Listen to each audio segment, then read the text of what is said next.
Reni Kusumawardani dalam perkara ini memberikan keterangan terkait hasil asesmen dengan menggunakan multi method kepada terdakwa Kuat Ma'ruf, Ricky Rizal Wibowo, Richard Eliezer Pudiang Lumiu, Ferdi Sambo dan Putri Chandrawati. Namun berdasarkan fakta persidangan, maka kami akan menanggapi keterangan sebagai keterangan ahli yang mengatakan ada kesimpulan terkait peristiwa kekerasan seksual yang dialami oleh Putri Chandrawati bersesuaian dengan indikator dengan keterangan kredibel yang disesuaikan dengan kredibilitas asesmen dalam berbagai riset. Terdapat 7 indikator dalam keterangannya memenuhi, ada detail informasi, ada akurasi yang bersesuaian dengan pihak lain, dalam hal ini Richard Eliezer Pudiang Lumiu, Ricky Rizal Wibowo, Kuat Ma'ruf, dan Susi. Alur yang tersampaikan dapat terselesaikan secara teoritis. Kami menanggapi bahwa keterangan ahli Dr. Reni Kusumawardani terkait dengan kekerasan seksual yang dialami oleh saksi Putri Chandrawati bertentangan dengan keterangan ahli lain yang telah diambil sumpahnya dalam persidangan sebagai berikut.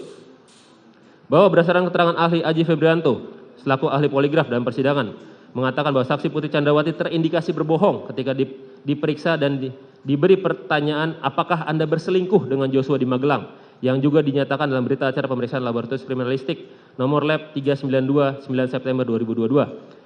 Bahwa berdasarkan keterangan ahli Prof. Muhammad Mustafa, ahli mengatakan pelecehan seksual dapat menjadi motif dalam perkara ini apabila dikuatkan dengan alat-alat bukti. Kemudian ahli mengatakan hasil psikologi forensik dapat digunakan namun dikuatkan oleh bukti lain, tidak boleh hanya bertumbuh pada satu saja.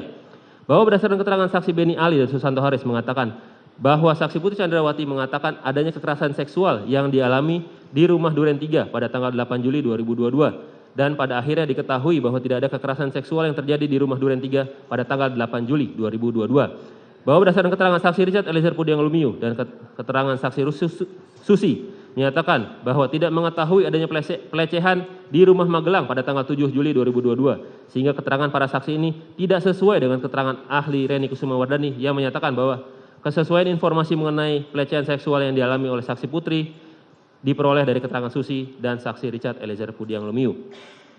Kemudian dikaitkan dengan keterangan saksi Putri Chandrawati yang tidak mandi, membersihkan badan maupun mengganti pakaian setelah adanya dugaan pelecehan seksual, padahal ada saksi Susi sebagai ART perempuan yang dapat membantunya. Tindakan saksi Putri Chandrawati yang sama sekali tidak memeriksakan diri ke dokter pasca dugaan pelecehan seksual, padahal saksi Putri Chandrawati adalah merupakan seorang dokter yang sangat peduli dengan kesehatan dan kebersihan.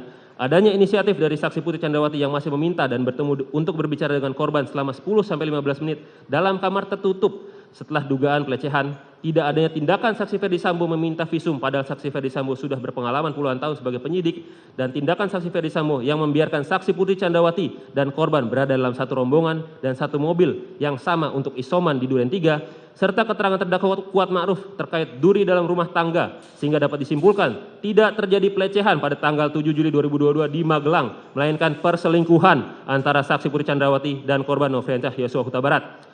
Bahwa pada hakikatnya hakim tidak terikat pada pendapat seorang ahli jika pendapatnya tersebut bertentangan dengan keyakinannya, sebagaimana putusan MA tanggal 17 Maret 1962. Dalam buku pembahasan dan permasalahan KUHAP yang mengatakan dalam keadaan tertentu keterangan beberapa ahli dapat dinilai sebagai dua atau beberapa alat bukti yang dapat memenuhi prinsip minimum pembuktian yang ditentukan pasal 183 KUHAP.